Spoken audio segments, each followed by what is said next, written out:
అంతర్గతంగానే పీఓకేలో ఒక civil war రాబోతుంది. Okay. ఎందుకంటే వీరి ప్రవర్తన ఇది చూసి అక్కడ పీఓకేలో ఉన్న ప్రజలు, అక్కడ ఉన్న ఉగ్రవాదుల భయానికి వాళ్ళు ఏమీ మాట్లాడడం లేదు. కానీ ఈ ఉగ్రవాదులను ఏరి పడేస్తే వారి గొంతుకలు బయటకొస్తాయి. వారంతకు వారే మేము పాకిస్తాన్‌లో ఉండం, భారతదేశంలో మమ్మల్ని కలుపుకోండి అని వచ్చే రోజు మనం త్వరలోనే ఉంది. Exactly sir. కరెక్ట్ చెప్పారు. ఆ తరువాత మీరు చూసుకుంటే లాహోరు, సింధు తర్వాతొచ్చేసి ఖైబర్ పఖ్తూనిస్తాను, తర్వాతొచ్చేసి గిల్గిట్ బల్టిస్తాను, బలూచిస్తాన్.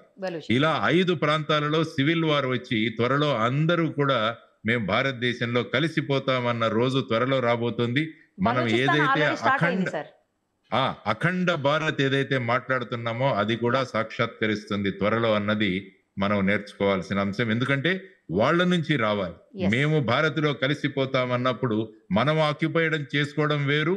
అవును. వాళ్ళొచ్చి మమ్మల్ని కలుపుకోండి అనడం వేరు. కాబట్టి రెండవ దీనికోసం భారతదేశం ఎదురు చూస్తుంది. ఎప్పుడైతే వాళ్ళే కలిసిపోతామంటే వాళ్ళు సంపూర్ణంగా భారతదేశంలో కలిసిపోయి జీవన విధానం గూడా మార్చుకుంటారు. మనం బలవంతంగా చేసుకుంటే హ్మ్. ఆల్‌మోస్ట్ అక్కడి నుంచి ఎప్పుడూ కూడా మనం వాళ్ళని ఎదుర్కోవాల్సొస్తుంది. కరెక్ట్ కాబట్టి చెప్పారు సార్. ఈ ఎగ్జాక్ట్‌లీ. ఈ వ్యూహంతో భారతదేశం ముందుకు వెళుతోందని నేననుకుంటాను.